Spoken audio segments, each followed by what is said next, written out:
গেছে। আসসালামু আলাইকুম, সবাই কেমন আছেন? আশা করি সবাই অনেক বেশি ভালো আছেন। আল্লাহর রহমতে আমরা ভালো আছি। চলে আসলাম নতুন একটা ব্লগে প্রতিদিনের মতো। তো আজকে অনেক খুশি, কারণ মেয়ে কয়েকদিন পরে আসতেছে বাসায়।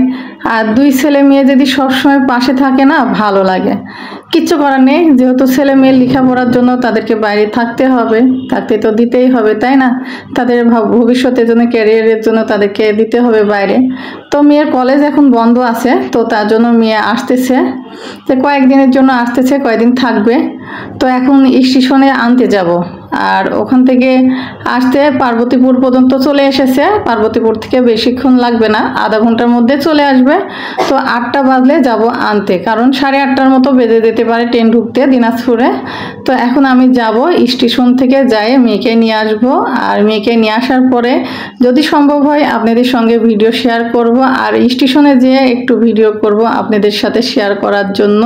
তো এখন রেডি হব, রেডি হয়ে মেয়েকে আনতে যাব। চলুন রেডি হই, তারপরে আপনাদের সঙ্গে কথা। এই তো রেডি হয়ে গেছি, দেখতে পাচ্ছেন একবারে বোরখা পরে একবারে রেডি হয়ে গেছি। আর এখন যাব মেয়েকে নিতে। তো চলুন আমি মেয়েকে নিতে যাচ্ছি, আর আপনাদেরকেও সঙ্গে করে নিয়ে যাই মেয়েকে নিয়ে আসি। আর স্টেশনের কিছু ভিউগুলি আপনাদের সঙ্গে শেয়ার করব। তো এখন যাচ্ছি, আর মনের ভিতর খুবই ভালো লাগতেছে, যেহেতু মেয়ে আসতেছে আর দুইটা সন্তান আমার একসাথে থাকবে। যে কয়দিন একসাথে থাকবে অনেক ভালো লাগবে। আবার সন্তানরা আলাদা হয়ে গেলে না, বুকটার মধ্যে অনেক ফাঁকা ফাঁকা লাগে, কষ্ট লাগে।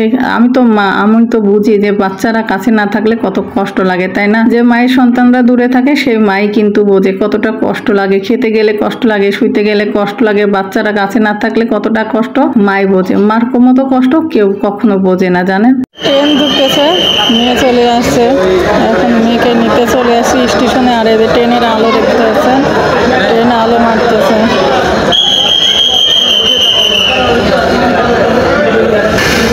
এই তো ট্রেন ঢুকে গেছে।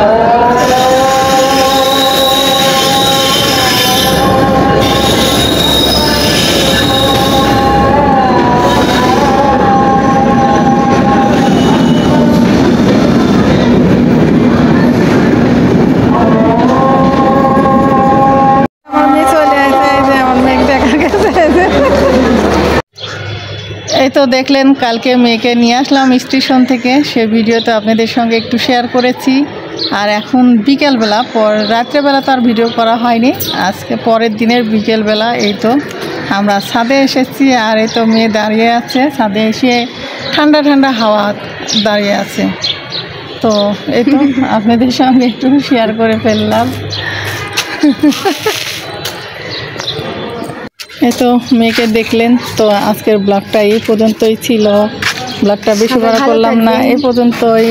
আর সবাই আমাদের জন্য দোয়া করবেন, ভালো থাকবেন। আল্লাহ হাফেজ, আসসালামু আলাইকুম।